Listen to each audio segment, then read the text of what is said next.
মহান বিজয় দিবস পৃথিবীর মানচিত্রে স্বাধীন ভূখণ্ড হিসেবে অস্তিত্ব জানান দেয় বাংলাদেশ। উঠতে থাকে চির অহংকারের লাল সবুজের বিজয় নিশান। বাংলাদেশের দক্ষিণ এশিয়ার অন্যতম অর্থনৈতিক শক্তি হিসেবে নিজেকে প্রতিষ্ঠিত করেছে। শিক্ষা, স্বাস্থ্য, ইনফ্রাস্ট্রাকচার, মাথাপিছু আয় সব ক্ষেত্রে সাফল্য এসেছে। মহান বিজয় দিবস উদযাপন উপলক্ষে পূবালী ব্যাংক পিএলসি কর্তৃক আয়োজিত অনুষ্ঠানে বক্তাগণ এই কথা বলেন। পুরোটা থাকছে রিপোর্টে। বিজয় 53 বছর উদযাপন করেছে পূবালী ব্যাংক পিএলসি। 16 ডিসেম্বর মহান বিজয় দিবস। 1971 সালের এই দিনে পরাধীনতার শৃঙ্খল ভেঙে চূড়ান্ত বিজয় অর্জন করে বাঙালি জাতি। পৃথিবীর মানচিত্রে স্বাধীন ভূখণ্ড হিসেবে অস্তিত্ব জানান দেয় বাংলাদেশ। উঠতে থাকে চির অহংকারের লাল সবুজের বিজয় নিশান।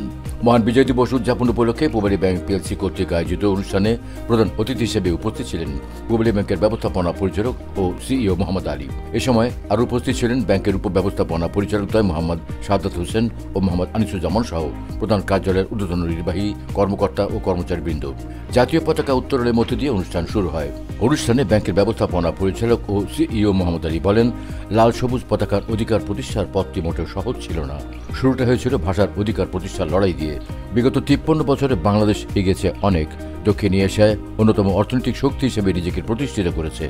শিক্ষা, স্বাস্থ্য, ইনফ্রাস্ট্রাকচার, মাথাপিছু আয় সব ক্ষেত্রেই সাফল্য এসেছে। অবকাঠামোগত উন্নয়ন চোখ মেলে দেখার মতো। বৈদেশিক বাণিজ্য বৃদ্ধি পেয়েছে সম্পদ উৎপাদন ও আহরণ। আজকের এই বিজয় দিবস তো একটা দীর্ঘ সংগ্রামের ফসল। তার মধ্যে সর্বশেষ সংগ্রাম 9 মাস ধরে চলেছে, যেটা তারপরে আমরা 1971 সালে সেই স্বাধীনতা অর্জন করেছি।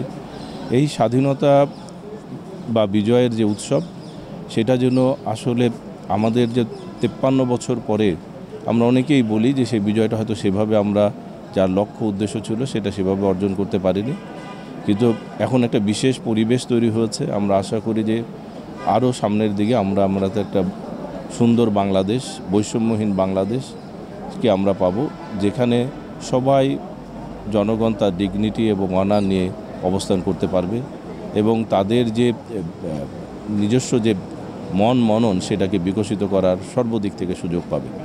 এইরকমই একটা লক্ষ্য বা এরকমই একটা আলোচনা নিয়ে আজকের আমাদের এই বিজয় দিবস পালন করা হয়েছে।